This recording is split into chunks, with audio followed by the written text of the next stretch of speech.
మేషరాశి.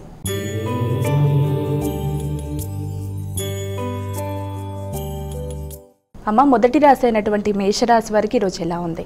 మేషరాశిలోకి వచ్చిన నక్షత్రాలను తీసుకుంటే అశ్విన్ 4 పాదాలు, భరణి 4 పాదాలు, కృత్తిక 1వ పాదం. మేషరాశి వాళ్ళకి సాంఘిక సంబంధాలు చాలా వరకు అనుకూలంగా ఉంటాయి. మైత్రి సంబంధాలు పెరుగుతాయి. వ్యక్తులతో మంచి సాంఘిక సంబంధాలతో పాటుగా గౌరవం, గుర్తింపు, సంఘంలో విశేషమైన గుర్తింపు మొదలైన వచ్చే అవకాశం ఉంది. ఆర్థిక సంబంధమైన విషయాలు కూడా చాలా వరకు అనుకూలంగా ఉంటాయి. భాగస్వామ్య వ్యవహారాలు చాలా చక్కగా ఉంటాయి. జీవిత భాగస్వామితో కలిపి మంచి సమయాన్ని ఉపయోగించుకుంటూ ముందుకు వెళ్ళడానికి చేసే కార్యక్రమాలు అనుకూలంగా ఉంటాయి. వృషభ రాశి.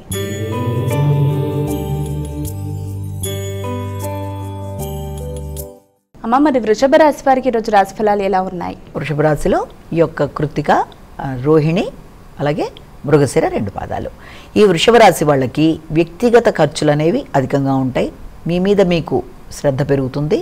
అలాగే ఆకస్మిక ఖర్చులు అయినప్పటికీ వాటిని మీరు సద్వినియోగపరుచుకునే దిశగానే ప్రయత్నాలు అనేవి చేస్తారు.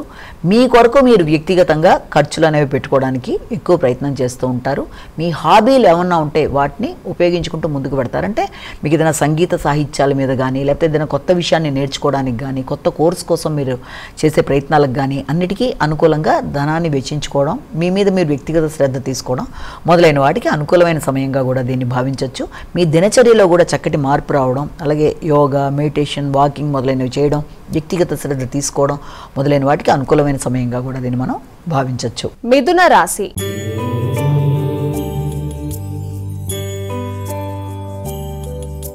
అమ్మ, తదుపరి రాసినటువంటి మిథున రాశి వారికి ఈ రోజు ఏ విధంగా ఉండబోతోంది? ఈ మిథున రాశిలోకి వచ్చే నక్షత్రాల్లో మనకి ముఖ్యంగా మృగశిర, ఆరుద్ర, పునర్వసు 3 పాదాలు.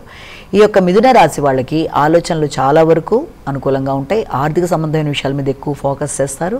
కుటుంబ సభ్యులతో కలిసి సమయాన్ని ఇది చేసుకోవడానికి ప్రయత్నం చేస్తారు. ముఖ్యంగా సంతాన వర్గానికి సంబంధించిన విషయాల్లో ఖర్చులు అనేవి అధికంగా ఉంటాయి. అంటే వారి అభివృద్ధి విషయంలో కావచ్చు, వారి ఆరోగ్య సంబంధమైన విషయాల్లో కావచ్చు, కొంత ఖర్చులు అనేవి అధికంగా ఉండడం, వారికి కొన్ని కొత్త హాబీలు నేర్పించడానికి ప్రయత్నం చేయడం, సంగీత సాహిత్యాల మీద వాళ్ళ దృష్టి మరల్చడానికి మీరు ప్రయత్నాలు చేయడం మొదలైన వాటికి ఆస్కారం ఉంటుంది. వాటితో కలిపి విందు వినోదాల్లో పాల్గొనడానికి కూడా కొంత ధనం అనేది ఖర్చు చేసుకుంటారు.